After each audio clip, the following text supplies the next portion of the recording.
essa coisa do nó, que por uma letra não é nós, eu acho que tem um poema do Hess que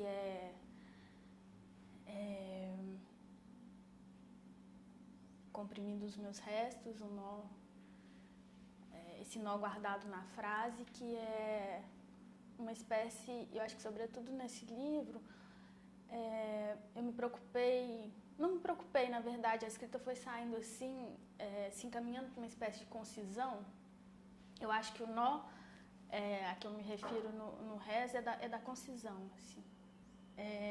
Uma preocupação, mas isso foi uma preocupação mesmo, uma questão que perpassou a escrita desse livro, do Hess, é chegar a um certo irredutível, assim, da escrita, um certo irredutível. A gente cortava os poemas, vários poemas aqui eram enormes e a gente ia cortando até não ter mais o que cortar, assim, né? Porque se cortasse mais alguma coisa o poema acabava. Então tinha uma coisa do irredutível. Eu acho que esse nó que eu estou falando aqui é de um irredutível, de uma concisão, assim, de que nada mais, de onde mais nada pode ser retirado, porque senão o poema desaba. Mas vai ficar sempre assim, a um ponto de desabar, sabe? Assim. Então o nó é aquilo nesse livro, aquilo que vai comprimir tudo numa semente, assim, de novo.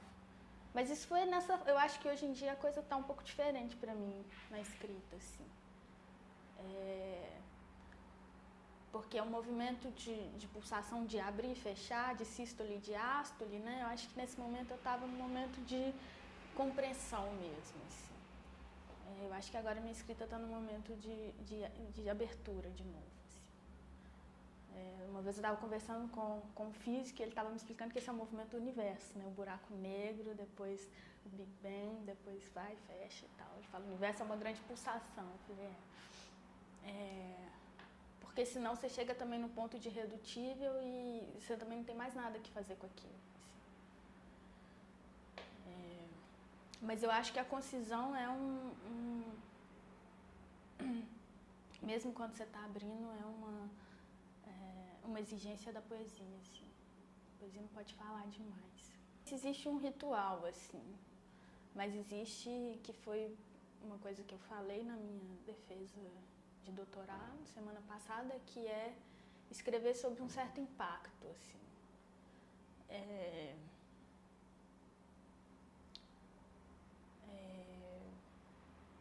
E eu lembro que eu citei aquilo que a Deleuze fala, né, do encontro com o objeto que nos força a pensar, assim.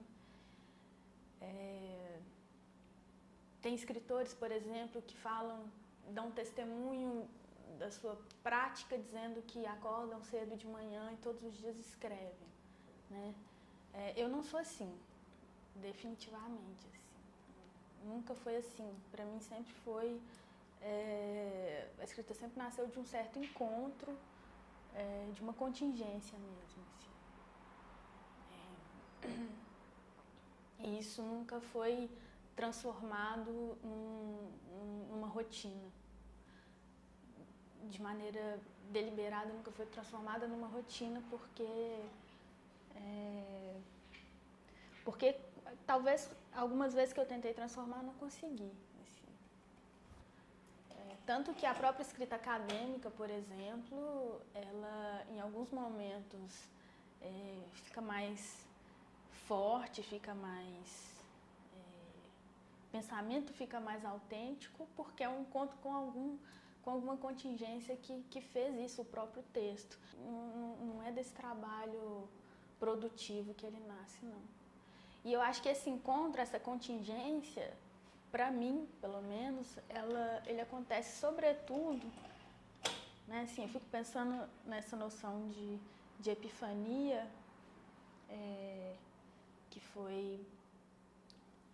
não foi cunhada pelo James Joyce, mas foi ele que rouba essa palavra da liturgia para poder falar da sua própria escrita. E a epifania está muito ligada ao encontro com o objeto do mundo, ao encontro com escutar no Joyce, né? Ele escuta diálogos na rua e aquilo para ele é epifânico, conto com algum objeto, alguma coisa do mundo exterior, assim. E aquilo provoca a escrita, aquilo provoca a necessidade de anotar e tal. E eu acho que, para mim, roubando agora a epifania do Joyce, existe uma coisa que eu chamo de epifania da escrita, ou epifania da palavra. A própria palavra é um encontro, assim, no sentido de que a palavra entendida como objeto, como coisa também, às vezes você tropeça numa palavra e aquilo gera uma escrita, assim. Mas isso também é contingente, não dá para ficar caçando palavras, assim, isso acontece ou não, e você só tem que estar aberto e à altura do acontecimento. A minha relação com a academia, mesmo dentro da academia, não é exatamente acadêmica, assim. No sentido que aquilo que eu trabalhei, tanto no mestrado e agora acabei de terminar o doutorado, são questões que atravessam a minha própria prática, a minha própria escrita, sobretudo, né, e vice-versa, assim. Então, a minha escrita, né, a minha tese de doutorado não é propriamente acadêmica, né, inclusive é uma tese sobre a leitura, em que há a proposição, uma proposta de se pensar outros modos de ler literatura na academia, para além do acadêmico, para além de métodos já estabelecidos, já fixos, já rígidos, mas ler a partir daquilo que eu chamo de puncto da escrita, ou puncto da leitura que eu roubo do Barthes. Eu acho que o corpo está o tempo todo, assim.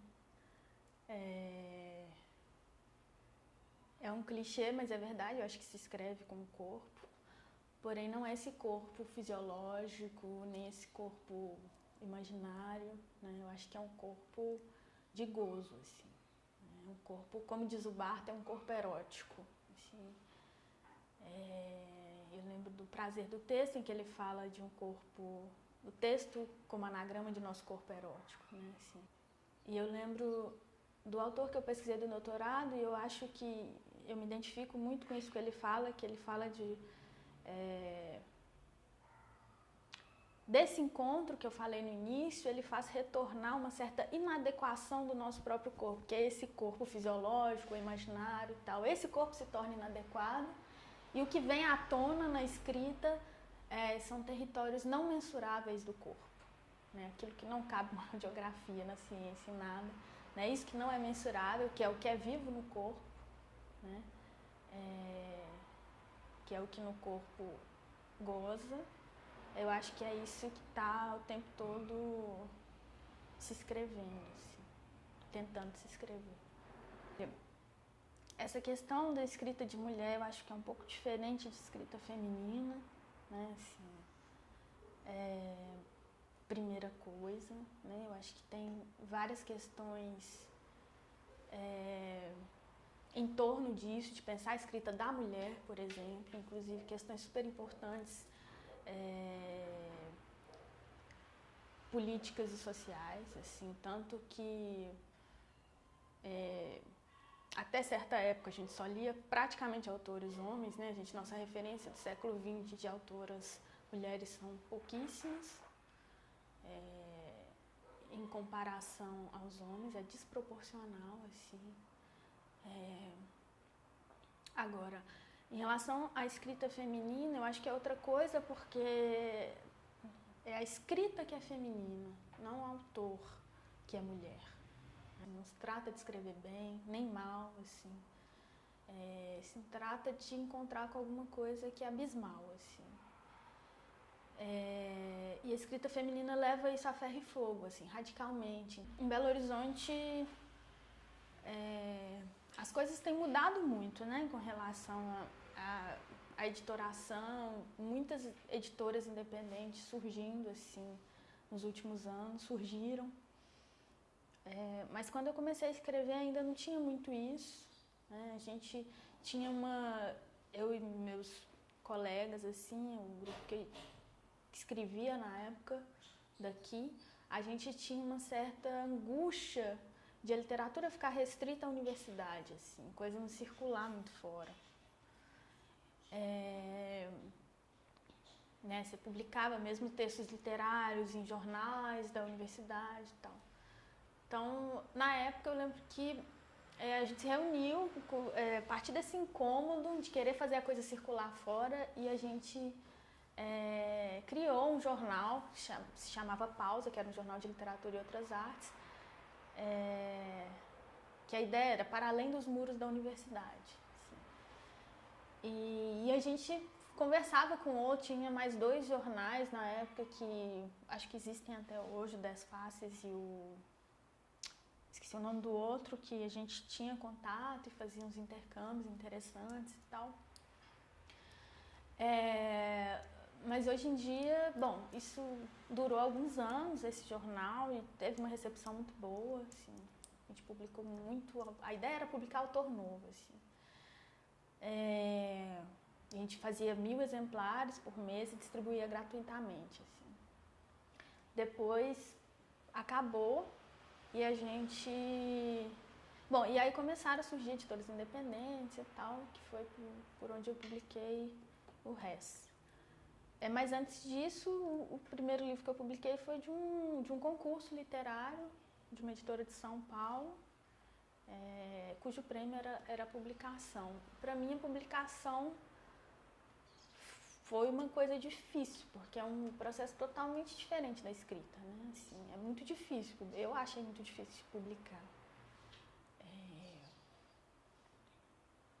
É uma decisão, assim, né, de lançar um livro no mundo.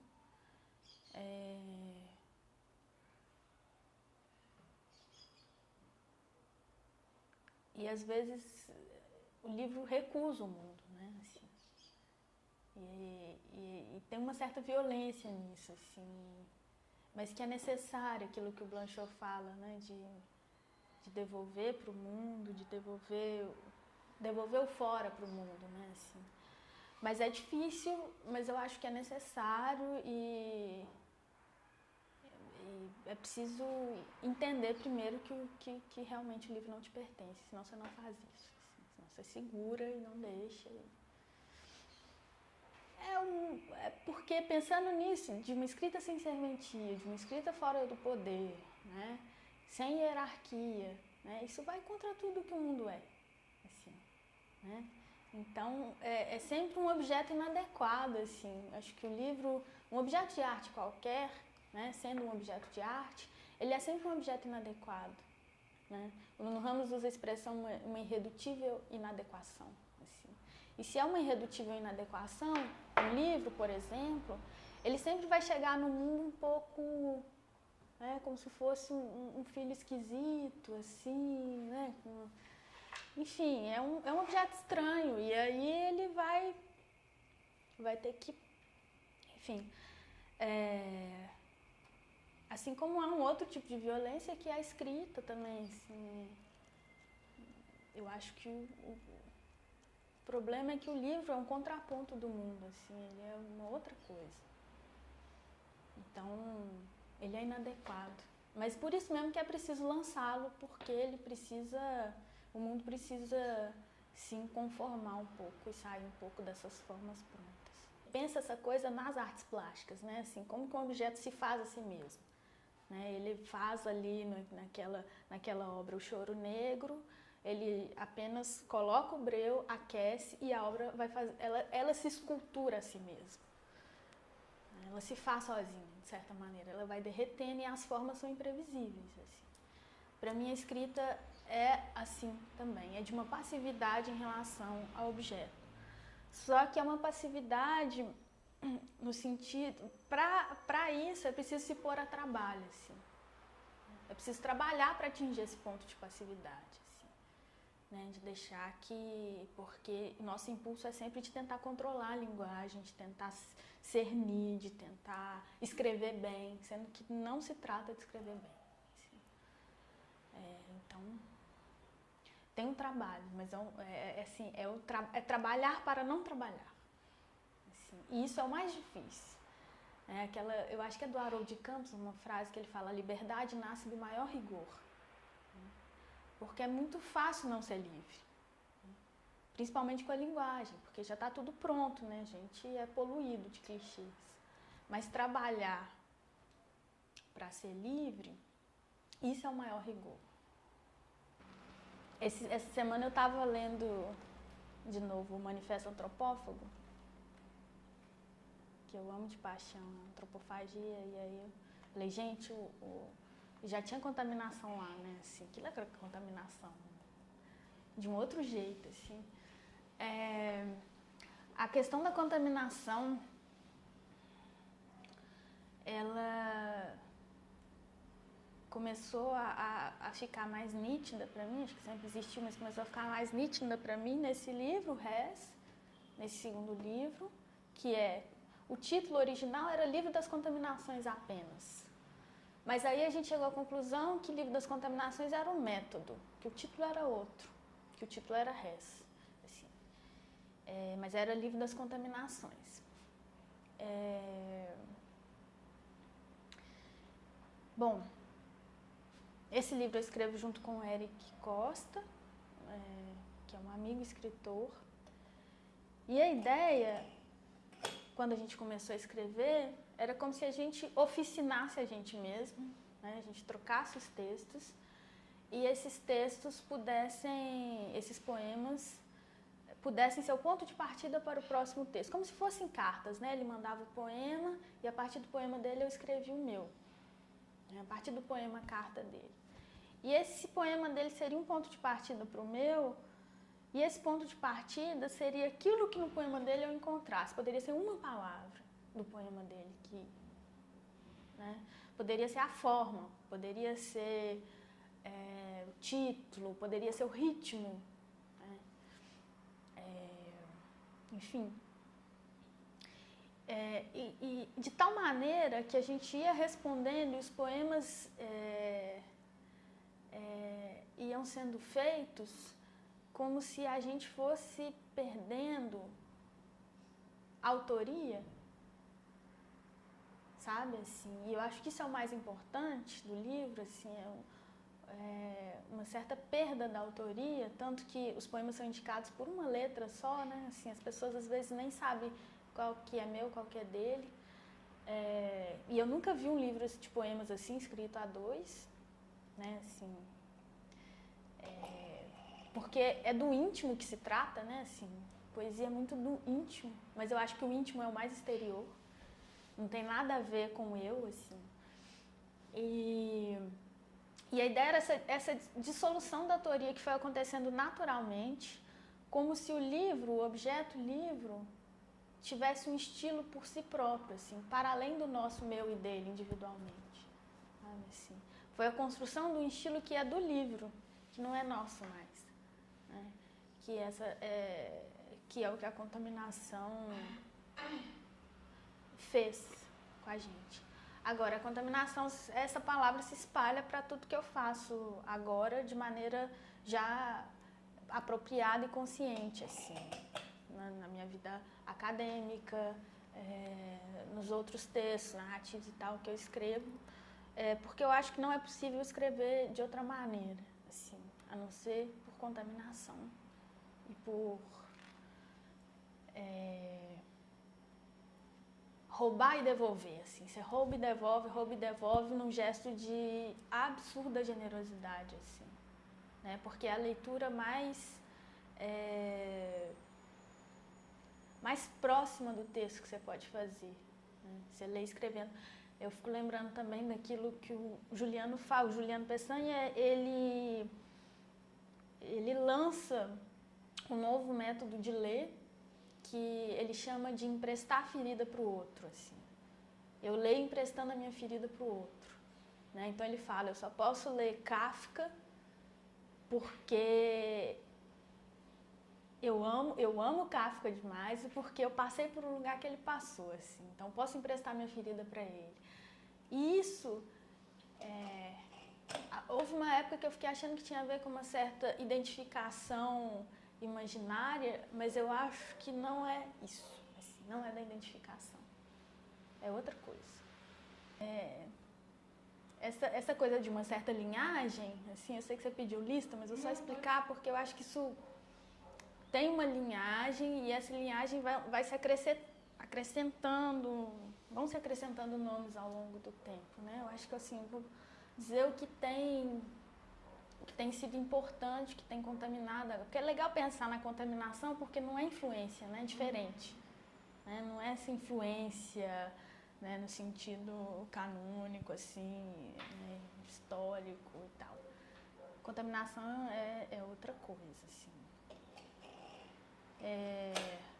Bom, há uns 4 anos, talvez 5, que o autor que talvez mais me contamine seja o Juliano Peçanha, né? O Nuno Ramos, porque eu me detive muito na obra dele no meu doutorado. Ultimamente tenho estado muito, assim, emprestando a minha ferida mesmo para a Marina Tsvetaeva, que é uma poeta russa que eu gosto muito. Bom, esses são os famosos, né? Agora, tem pessoas mais perto de mim, escritores perto de mim, que me contaminam muito. O próprio Eric, né, no momento do livro, claro, né? A Júlia Parnadés,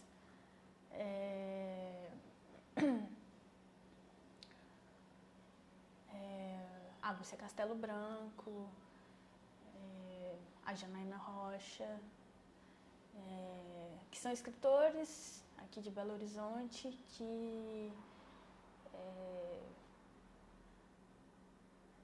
de cuja escrita eu estou muito próxima e que mudam tudo. Assim, acho que meu encontro com o Juliano Peçanha foi o primeiro nome que eu falei, eu até coloco isso nos agradecimentos da tese, marcou para mim um antes e um depois. Assim, é uma linha de corte mesmo na minha vida, na minha prática de escrita, assim, e na minha vida também, assim, porque a posição dele como escritor